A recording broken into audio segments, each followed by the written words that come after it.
એક બ્રાહ્મણ ભિક્ષા માટે આવે છે, દાન માગવા માટે આવે છે. કર્ણના જમણા હાથમાં કંઈક હતું, એટલે એમણે પેલા બ્રાહ્મણે આવીને કીધું કે મહારાજ, મારે દાનની થોડીક જરૂર છે, મને દાન આપશો?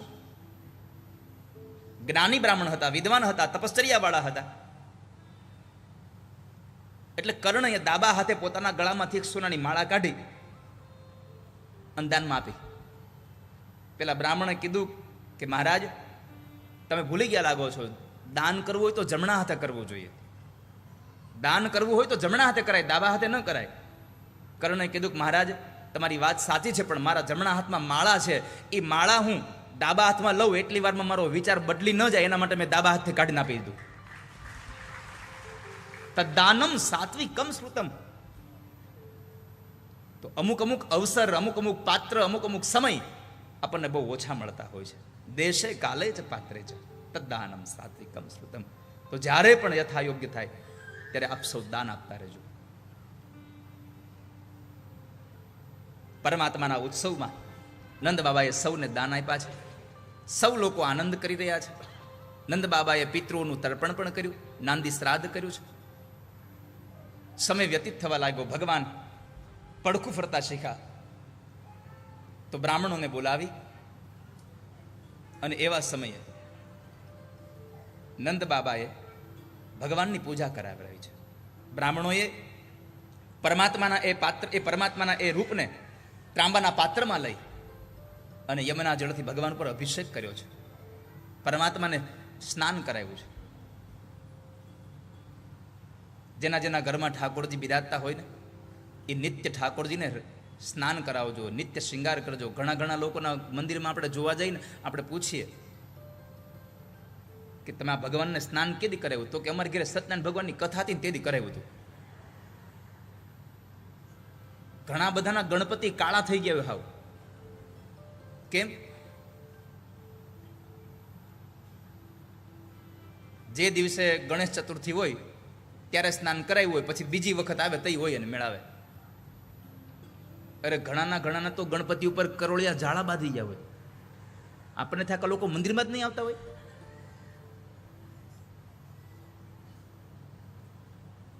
પરમાત્માને સ્નાન કરાયું, પરમાત્માની પૂજા કરી છે. પૂજાના 3 પ્રકારો છે: વિતજા, તનુજા અને માનસી. કોઈ માણસની પાસે સંપત્તિ હોય તો સંપત્તિથી ભગવાનની સેવા કરી લે. કોઈ માણસ પાસે શરીર સારું છે તો શરીરથી સેવા કરી લે. અને કશું ન હોય તો પરમાત્માની મનથી સેવા કરી લઈએ. મનથી ભગવાનને માનસી સેવા કરી લઈએ. અને માનસી સેવામાં સૌથી ફાયદો એ છે, કાંઈ ખર્ચ જ નહીં. ખાલી તમારે માનસિક ધારણા જ કરવાની કે મેં ભગવાનને આવું કરું છું, હું ભગવાનને આવું કરું છું. જો માનસિકમાં કાંઈ પણ તમારે ખર્ચ જ નથી થવાનો તો તમે કેટલું ભગવાનને અર્પણ કરી શકો. તમારે જે અર્પણ કરવું એ કરી શકો પરમાત્માને. પણ ઘણા બધા તો એટલા લોભિયા હોય, એ માનસી પૂજામાં લોભ કરે. એક લોભી ભગવાનની પૂજા કરતો તો માનસી, ઘણા વર્ષ સમય વીતી ગયેલો. એમાં બરાબર એકવાર ભગવાનને દૂધનો પ્યાલો ધર્યો, કેસર વાળું હતું નહીં કાંઈ, ખાલી માનસી. પણ એને એમ થયું કે આમાં તો ખાંડ વધારે પડી ગઈ, સાકર. તે દૂધમાંથી સાકર કાઢતો તો ભગવાને હાથ પકડ્યો કે લોભિયા, નાખી નથી, કાઢશો હું આમાંથી?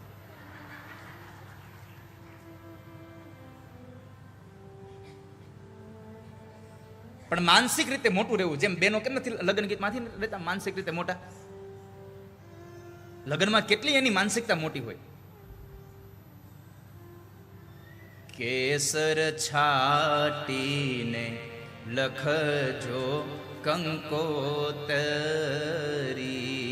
કેસર નગર કંકુ છાટવાનું હતું તોય બેનો મોટું મન રાખ્યું. કેસર જે ગોર બાપાના દૂધમાં કેસર ન નાખી એ કંકોત્રી નાખે.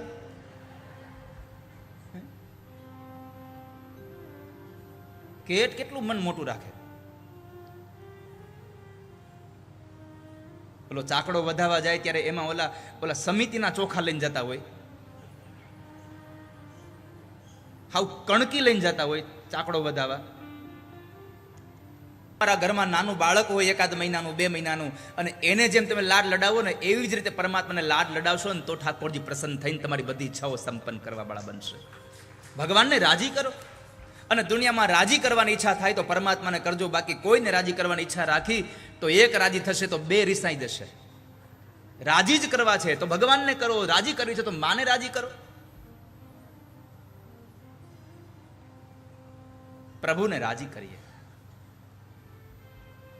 પરમાત્માની સેવા કરાવી.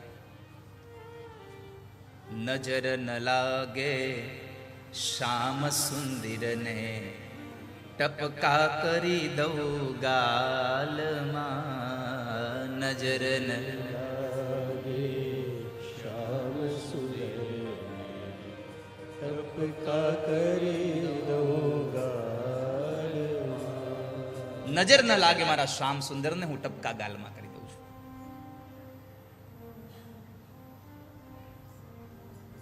તો એ પરમાત્મા, એને સ્નાન કરાવ્યું, એને શૃંગાર કર્યો, તો એ પરમાત્મા જ્યારે બાલ્ય અવસ્થામાં છે ત્યારે કેટલા અસુરો આવ્યા. છઠ્ઠીના દિવસે માસી પૂતના આવી અને ભગવાને મારી, અવિદ્યા. ત્યાર પછીના સમયમાં શક્તાસુર આવ્યો, પરમાત્માએ એને વધ કર્યો. અવિદ્યા મરે એટલે ભોગ વૃત્તિ તમારામાં આવે ને આવે જ. પછી તૃણાવર્ત વંટોળિયો આવ્યો, જે ભગવાનને ઉપર લઈ જાય છે. પરમાત્માને ઉપર લઈ ગયો, પછી મથુરા તરફ ગતિ કરી તો ભગવાને ના પાડી કે ત્યાં નહીં અવાય. કેમ? ભગવાને 5 પ્રકારના નિયમો સાથે ભગવાન જીવન જીવ્યા છે. પરમાત્મા વૃંદાવનમાં રહ્યા, એમાં 5 નિયમો હતા. પહેલો, 11 વર્ષનો ન થાવ ત્યાં સુધી હું વૃંદાવનની બહાર પગ નહીં મૂકું. બીજો ભગવાનનો નિયમ હતો, માથાના વાળ નહીં ઉતરાવું. ત્રીજો નિયમ હતો, સીવડાવેલા કપડાં નહીં પહેરું. ચોથો નિયમ હતો, હાથમાં શસ્ત્ર લીધા વગર હું અહીંયા વૃંદાવનમાં અસુરોને મારીશ. અને 5મો નિયમ હતો કે જ્યાં મારી ગાયો ઉઘાડા પગે ચાલે છે એ વૃંદાવનમાં હું ક્યારેય ચાખડીઓ નહીં પહેરું, ક્યારેય પગરખા નહીં પહેરું. ભગવાન વૃંદાવનમાં રહ્યા ત્યાં સુધી ઉઘાડા પગે ચાલ્યા છે. અને આજની તારીખે આપણે વૃંદાવનમાં જઈને વૃંદાવનની રજ માથા પર નાખીએ છીએ. કેમ? ભગવાન ચાલ્યા છે ત્યાં આપણા.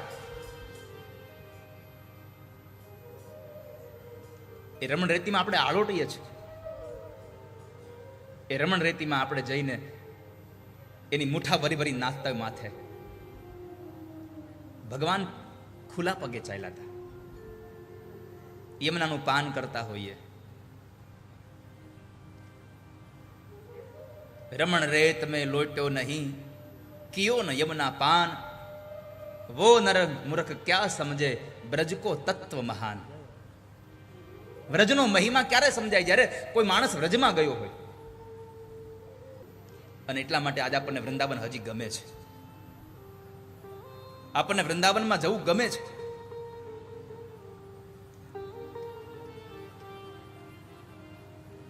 વૃંદાવન પ્યારો વૃંદાવન, હો વૃંદાવન પ્યારો વૃંદાવન. શ્યામા હૃદય કમલ સો પ્રગટ્યો, શ્યામા હૃદય કમલ સો પ્રગટ્યો. શ્યામ હૃદય કો ભાઈ, વૃંદાવન પ્યારો વૃંદાવન, હો વૃંદાવન પ્યારો વૃંદાવન.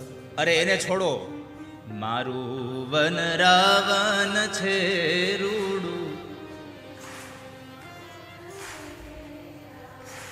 મારું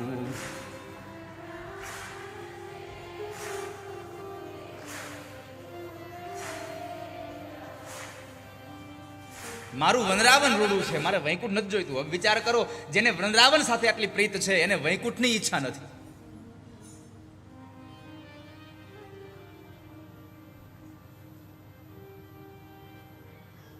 પછી કોની મહેચ્છા લાગે? કારણ કે કૃષ્ણનો હાથ પકડીને અહીંયા ચાલી શકાય વૃંદાવનમાં. વૈકુંઠમાં તો આમ અગારો અગારો, કોઈ પાસે ન જવા દે. બેસીને રેવું મારે ટગમગ જોવું, બેસીને રેવું મારે ટગમગ જોવું. ગોપીઓ કહે છે અમારે તો 56 ભોગ જેવી આદત થાય. ભગવાનને 56 ભોગ ધર્યો હોય પણ ભગવાન કે ખાલી જોવા હાટું ખાવા તો દેતા જ નથી આમાંથી. 56 ભોગને ખાલી જોવાનો જ હોય. બેસીને રેવું મારે, બેસીને પુનિત બધું બરાબર થઈ ગયું છે ને કે નથી થયું? સંભળાય છે? એ છોકરા આ બાજુ મૂક્યું કે ન મૂક્યું તે?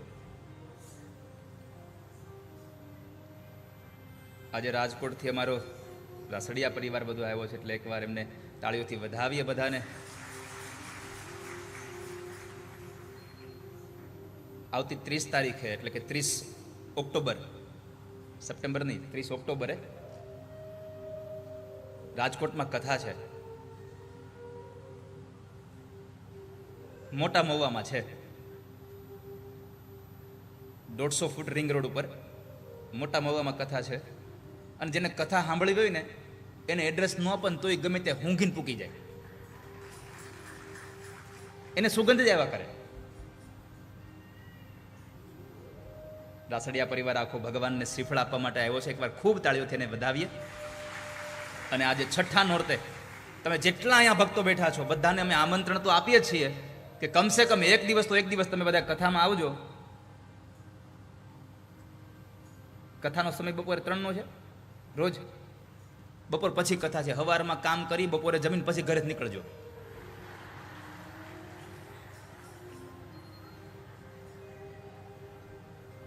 સાંજનું પછી છે ને ત્યાં આપણે સાંજે અહીંયા અમે રાખ્યું છે. મારે હવે છે ને પૂછવું પડે છે પહેલાં યજમાનને, તમે સાંજે ભોજન રાખ્યું છે, બપોરે ભોજન રાખ્યું છે? હું સીધું જાહેર કરી દઉં કે બપોરે ભોજન છે, પછી ન હોય તો મારા ઉતારે આવે બધા, હવે અમને જમવા દો. મારે ક્યાં લેવા જવું? એટલે મેં કીધું પેલા પુનિતને પૂછી લઉં કે છે તો ખરું ને.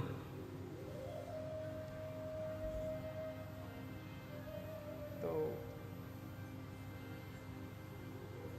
ભગવાનનું વ્રજ એટલું સુંદર છે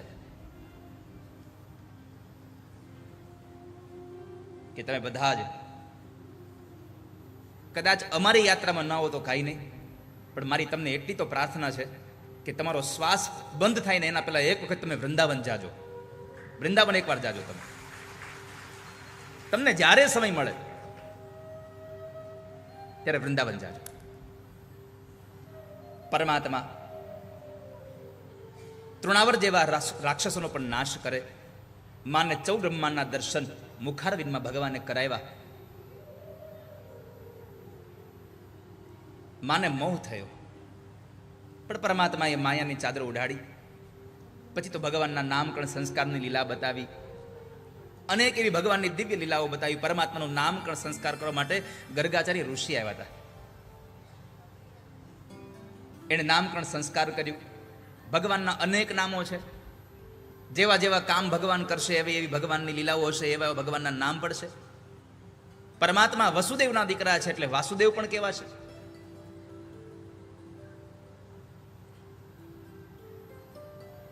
મથુરામાં ભગવાન મોહન તરીકે રહ્યા, ગોકુળમાં પરમાત્મા ગોવાળિયો રહ્યા અને દ્વારિકામાં ઠાકોરજી આપણા રાજા રણછોડ બની અને દ્વારિકામાં બિરાજમાન થયા. માખણ ચોરીને ચિત્ત ચોર્યા ભગવાને.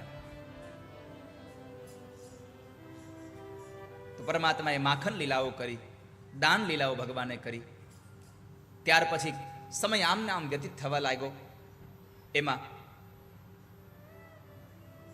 પરમાત્મા માટી ખાય અને એ માટીમાં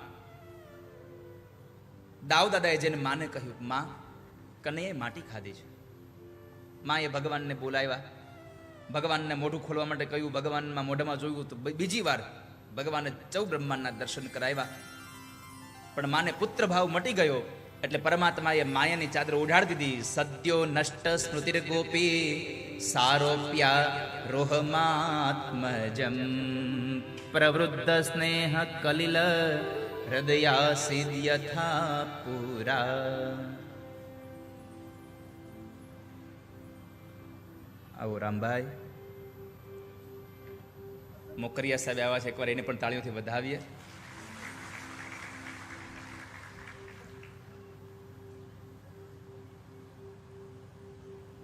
પરમાત્માએ માને 14 બ્રહ્માંડ બીજી વખત દેખાડ્યા, માયાની ચાદર ઓઢાડી. પછી એક વખતના સમય ભગવાને લીલા કરી છે. માં યશોદા દધી મંથન કરવા બેઠા હતા.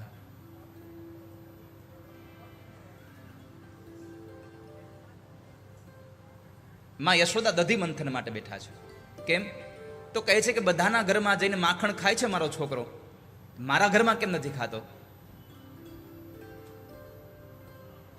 એટલે પોતે પોતાની જાતે માખણ ઉતારે. એકદાનંદ ગેહિની, પોતાના કર્મની અંદર પોતે તત્પર થયા છે. બધું જ કર્મ છોડ્યું, બધાને બીજા કામે લગાડી દીધા અને પોતે ભગવાન માટે દધી મંથન કરે છે. આ કથા એ બતાવે છે કે ભગવાન માટે પોતાની જાતે કામ કરવું, અને જ્યારે પરમાત્માની સેવા કરતા હોય અથવા તો ઘરનું કોઈ કામ કરતા હોય ત્યારે પરમાત્માના ગીતો ગાવા. યાની યાની હગીતાની તદબાલ ચરિતાની ચ નિર્મંથને કાલે સ્મરંતી તાન્ય ગાય. જ્યારે જ્યારે તમે ઘરમાં કામ કરવા માટે તમે પ્રેરાવ છો ત્યારે ત્યારે પરમાત્માનું ભજન કરવું. તમે ચાલતા જતા હો, જો ભગવાનની ગીત ગાતા ગાતા જશો તો તમારું ચાલવું પણ તમારી યાત્રા બની જશે. તમે રસોઈ બનાવતા હશો અને ભગવાનનું નામ લેશો તો તમારી રસોઈ ભગવાનનો મહાપ્રસાદ બની જશે. એટલા માટે હંમેશા મેં સૂત્ર આપ્યું છે કે ઘરમાં બધા જ બહેનો પોતાના હાથથી લખી અને કાગળિયામાં સફેદ કલરનો આટલો કમથો કાગળ લેવો, એમાં પોતાના હાથે લખવું કે હું રસોઈ મારા ઠાકોરજી માટે બનાવું છું. આટલું લખી અને તમે જે જગ્યાએ ઉભા રહીને રસોઈ બનાવો છો ને ત્યાં સામે ચિપકાવી દેવું. કારણ કે તમે વારે વારે એને વાંચશો તો તમારા મનમાં ભાવનાઓ થશે કે હું ભગવાન માટે રસોઈ બનાવું છું, ભગવાન માટે રસોઈ બનાવું છું. અને ભગવાન માટે રસોઈ બનાવશો ને એ મહાપ્રસાદ તમારા છોકરા, તમારા ઘરના લોકો જમશે તો પ્રસાદથી તમારા સંતાનોની બુદ્ધિ સુધરશે. માટે ઠાકોરજી માટે પ્રસાદ બનાવો, તમારા સંતાનો માટે નહીં. રસોઈ ભગવાન માટે થવી જોઈએ. કારણ કે આહારમાં જેવા જેવા તમારા વિચારો જાય છે ને એવા એવા વિચારો બને છે. જેવું અન્ન એવું મન, જેવું મન એવું વિચાર, જેવો વિચાર એવી વાણી, જેવી વાણી એવું વર્તન, અને પછી જેવું વર્તન કરો એવું ફળ મળે તમને. માટે રસોઈ પરમાત્મા માટે, હું ઠાકોરજીનો થાળ બનાવું છું, હું ભગવાન માટે પ્રસાદ બનાવું છું. આ ભાવ હંમેશા રહેવો જોઈએ આપણા હૃદયમાં. એ ભાવના હશે તો તમારું જીવન સુધરતું રહેશે. તો અહીંયા આગળ માં ભગવાન માટે દધી મંથન કરે, પણ પરમાત્માએ ઉઠીને મા પાસે દૂધ માંગ્યું. માં દૂધ આપે ભગવાનને, પણ અતૃપ્ત છોડી અને એક રસોડાનું એક તપેલીનું દૂધ ઉતારવા ગયા ચૂલા ઉપરથી. ભગવાનને માટલી ફોડી અને પછી તો પરમાત્માને દોરડાથી બાંધે છે. 2 આંગળ ટૂંકું પડે. કેટલું? 2 આંગળ દામણું ટૂંકું પડે. પરમાત્માને થયું કે માની ઈચ્છા છે તો લાવ બંધાઈ જવા દે. અને પછી પરમાત્મા દામણાથી બંધાયા, જેને ભગવાનની દામોદર લીલા કહે છે. પરમાત્માનું નામ દામોદર છે. એ દામોદર નામ પડવાનું કારણ એ છે પરમાત્માને ઉદરના ભાગે દામણાઓથી માએ બાંધ્યા એટલે એનું નામ થયું છે દામોદર. અને દામોદર ક્યાં રહે છે તો કહે છે ઘરમાં ઘર એમાં રહે દામોદર. ઘરમાં ઘર એમાં રહે દામોદર. હવે તમને થાય આ ઘરમાં ઘર, આવા કોઈ દી ઘર જોયા જ નથી અમે તો, કે ઘરની અંદર ઘર હોય કે પાછું એમાંય ઘર. હા, આ વિશ્વ આપણું ઘર છે. આ વિશ્વ આપણું પહેલું ઘર છે. એમાં આ મનુષ્ય શરીર આપણું બીજું ઘર છે. અને આ મનુષ્ય શરીરમાં હૃદય છે, એ આપણું ત્રીજું ઘર છે. એટલે કે ઘરમાં ઘર, એમાં આ હૃદય રૂપી ત્રીજું ઘર, અને એ હૃદયમાં જે રહે છે એ આપણો બધાનો દામોદર છે વાલા. તો દામોદર ભગવાનનું નામ થયું. પછી પરમાત્માએ પેલા યમલાર્જુનના વૃક્ષને પાડ્યા અને યમલાર્જુનના વૃક્ષના મૂળમાંથી 2 દિવ્ય પુરુષો નીકળ્યા અને એણે ભગવાનની પ્રાર્થના કરી. વાણી ગુણાનુકથને શ્રવણો કથાયામ હસ્તૌ ચકર્મસુમન સ્તવ પાદયોર્ના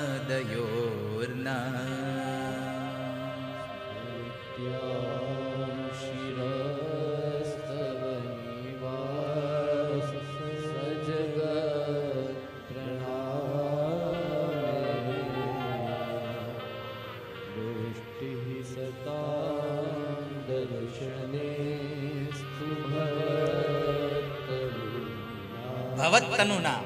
ભગવાન અમે પ્રાર્થના કરીએ છીએ અમારી વાણી તમારામય રહે. વાણી ગુણાનું કથનય શ્રવણો કથાયામ. અમારી ઇન્દ્રિયો તમારામય રહે, અમારું મન તમારામય રહે અને અમારી બુદ્ધિ તમારા ચરણારવિંદમાં લાગેલી રહે ને એટલી કૃપા કરજો. બીજું કશું જોઈતું નથી આપણી પાસે. મારે અમારું મન તમારામાં લાગેલું રહે. કારણ કે જેના જેના મન ભગવાનમાં લાગ્યા છે પછી પરમાત્માનું મને એનામાં લાગ્યું છે. કેમ કે કૃષ્ણએ ગીતાજીમાં લખ્યું છે કે જે મને યાદ કરે છે એને હું યાદ કરું છું, જે મને ભૂલી જાય છે એને હું ભૂલી જાઉં છું. યે યથા મામ પ્રપદ્યન્તે તામ તથૈવ ભજામ્યહમ. ભગવાન ગીતાજીમાં બોલ્યા છે જે મને ભજે એને હું ભજું. અને એટલે આપણી તળપદી ભાષામાં કહું તો તમને, મને ભજે તે મારા હે અર્જુન, મને ભજે તે મારા, મને ભજે તે.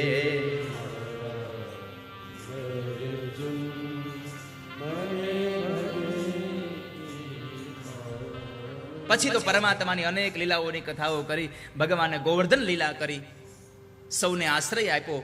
અને ત્યાર પછી પરમાત્માએ રાસ પંચાધ્યાયની લીલા કરી છે. પ્રભુએ રાસ રચાવ્યો અને એ રાસમાંથી પરમાત્મા અંતર્ધાન થયા. કેમ? ગોપીઓને કેવળ સૌભાગ્યનો અહંકાર આવ્યું. તાસામ તદસો ભગમદમ વિક્ષમાનમ ચ કેશવ પ્રશમાય પ્રસાદાય તત્રેવાંતરધીયત. ગોપીઓની મધ્યમાંથી આપણે બધા સાંભળ્યું છે કે ભગવાન રાસમાંથી નીકળી ગયા. શું કામ નીકળી ગયા? તો કહે છે ગોપીઓને અહંકાર આવ્યું સૌભાગ્યનું કે હું કેટલી ભાગ્યશાળી છું કે કૃષ્ણ મારી સાથે રમ્યા. હવે ખાલી સૌભાગ્યનો અહંકાર આવ્યું તો એ કૃષ્ણ જતા રહ્યા. ઓલી રાધાને અહંકાર આવ્યું કે કૃષ્ણ મારા વગર નથી રહી શકતા, તો રાધાને પણ એક ઝાડ હારે લટકાવી દીધી. આ કથામાંથી આપણને ઉપદેશ મળે છે કે રાધા જેવી રાધાને પણ અહંકાર આવે તો ભગવાન એને મૂકીને નીકળી જાય છે. તો આપણને સંપત્તિ કે આપણા ઐશ્વર્યનો જો અહંકાર આવશે તો ઠાકોરજી નહીં રહી, આપણી પાસે વયા જશે. માટે અભિમાન ન કરશો, ક્યારે અહંકાર ન કરશો. પ્રભુએ જે આપ્યું છે બસ એ પ્રભુ માટે આપ્યું છે. તેરા તુજકો અર્પણ ક્યાં લાગે મેરા. હે ભગવાન, આ તો બધું તમારું છે. ત્વદીયમ વસ્તુ ગોવિંદ તુભ્યમેવ સમર્પયેત. જ્યાં સુધી તમારો સમર્પણની ભાવના નહીં થાય ત્યાં સુધી ઠાકોરજી રાજી નહીં થાય. પરમાત્માને રાજી કરવા હોય તો સમર્પણ ભાવ જોઈએ તમારો. અને એકવાર સમર્પણ થયું પછી દુનિયામાં અનન્ય આશ્રય રહેવો જોઈએ, ક્યાંય આપણો બીજો આશ્રય નહીં. મેં ગઈકાલે કહ્યું હતું કે તમને અનન્યતા હોવી જોઈએ કે હું ભગવાનનો ભક્ત છું, ભગવાન મારા છે, હું ભગવાનનો છું. એટલે ગોપીઓ કહે છે પ્રભુ અમે તમારા છીએ. હે કૃષ્ણ અમે તમારા છીએ. हम आपके हैं, हम आपके हैं, हम आपके हैं. यदि आप संसार में किसी को भी अपना बनाना चाहते हो तो पहले आप उनके हो जाओ. पहले कहो हम वादा करते हैं हम आपके हैं, हम वादा करते हैं हम आपके हैं. बाद में तुम दावा करो आप भी हमारे हो. बाद में तुम दावा करो. પણ આપણે તો મનમાં એક જ હોય કે હું એનો થાવ કે ન થાવ એ મારું હોવું જોઈએ બસ. સંસારમાં કોઈને પણ તમારા બનાવવા હોય તો તમે પેલા એના બની જાઓ. તમને ઈચ્છા થાય કે મારે મારી તરફ કોઈને ઝુકાવવા છે તો તમે ઝૂકી જાઓ. જે સંસારમાં ઝૂકે છે એની સામે દુનિયા ઝૂકે છે. માણસને ઝૂકતા આવડવું જોઈએ. પણ ઘણા બધા તો એવી એવી આમ કડક લાકડી હોય ને તૂટી જાય, મકોડા જેવા હોય, બે ભાગ થઈ જાય પણ પકડું પછી મૂકે નહીં, મૂકી ના શકે. જેને છોડતા આવડ્યું છે ને એને દુનિયામાં બહુ બધું પામ્યું છે.